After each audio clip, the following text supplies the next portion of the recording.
दोस्तों, क्या आपने कभी सोचा है कि यदि धरती से अलग मनुष्य सभ्यता को अचानक कहीं जाना पड़ जाए तो हमारा नया ठिकाना कहाँ होगा? आप सोच रहे होंगे चांद, मंगल या हमारे ही सौरमंडल में कोई अन्य ग्रह या उपग्रह।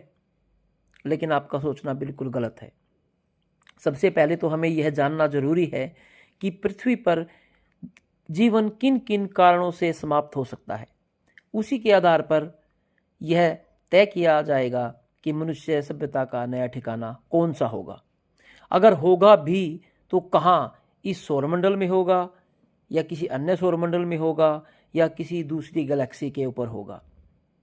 मानव सभ्यता के नष्ट होने के दो प्रमुख कारण हो सकते हैं। पहला कारण मानव जनित कारण और दूसरा कारण प्राकृतिक कारण।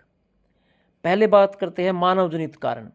मानव जनित कारणों में अनेक वैज्ञानिकों व दार्शनिकों ने अपने विचार व्यक्त किए हैं, जिनमें महान वैज्ञानिक स्टीफन हॉकिंस का नाम सबसे ज़्यादा चर्चित है।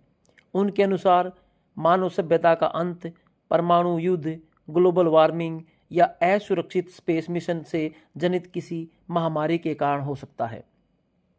अगर इनमें से कोई भी घटना घटित होती है तो मानव के पास अपने अस्तित्व को बचाने के कुछ चांस बचते हैं, क्योंकि आज हमारे पास ऐसी तकनीक है जिसके दम पर कुछ मनुष्य कई महीनों या वर्षों तक स्पेस में रह सकते हैं। और साथ ही एलोन मस्क जैसे व्यक्ति नियर फ्यूचर में चांद व मंगल ग्रह पर बस्तियां बसाने की तैयारी कर रहे हैं।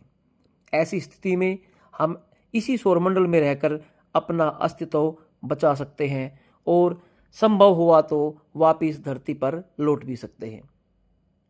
लेकिन दूसरी तरफ प्राकृतिक कारणों की बात करें तो अनेक कारण हुए, उसके कारण हुए विनाश से मानव सभ्यता का बचना मुश्किल है। इसमें सबसे प्रमुख कारण होगा हमारे सौरमंडल के मुखिया यानी सूर्य का बूढ़ा होकर नष्ट होना। यदि भविष्य में करोड़ों या अरबों वर्षों बाद सूर्य नष्ट होता है तो तापमान असंतुलन के कारण हमारी पृथ्वी से जीवन पूर्णतः नष्ट हो जाएगा। कुछ वैज्ञानिकों का मानना है कि पूर्व में मंगल ग्रह और चांद पर भी अगर जीवन था या पानी था, वायुमंडल था, वो इसी कारण गायब हुआ है।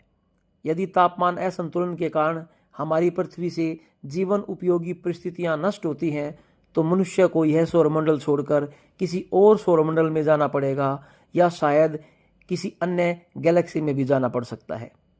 लेकिन अब सवाल पैदा होता है कि क्या हम फ्यूचर में कोई ऐसा ग्रह या स्थान ढूंढ पाएंगे जहां पृथ्वी जैसा वातावरण हो, और हो भी तो क्या उस समय कौन सी टेक्नोलॉजी से वहां पहुंचा जाएगा? अगर हाँ तो कितने मनुष्य वहां जा पाएंगे? दोस्तों, ये सभी अनसुलझे सवाल हैं जिनका उत्तर किसी के पास नहीं है। अगर ऐसा हुआ तो मानव सभ्यता का अंत निश्चित है। अतः हमें हर हालत में अपनी इस प्यारी धरती को सुरक्षित बचाना पड़ेगा, इसका ध्यान रखना पड़ेगा, क्योंकि अभी तक इस असीमित ब्रह्मांड में जीवन का कोई ठौर ठिकाना हमें मालूम नहीं है। वैज्ञानिकों के अनुसार जहाँ जीवन के कुछ लक्षण दिखाई भी प्रतीत होते हैं वो स्थान हमारे पृथ्वी से लाखों प्रकाश वर्ष दूर है। अर्थात दूसरे शब्दों में कह सकते हैं कि वहाँ पर जाना और जीवन को तलाशना नामुमकिन ही है। तो दोस्तों, आपकी क्या राय है कमेंट करके बताइए, और अगर वीडियो अच्छा लगा है तो इस वीडियो को अभी लाइक करें और चैनल को सब्सक्राइब करें। Save earth. Thank you very much.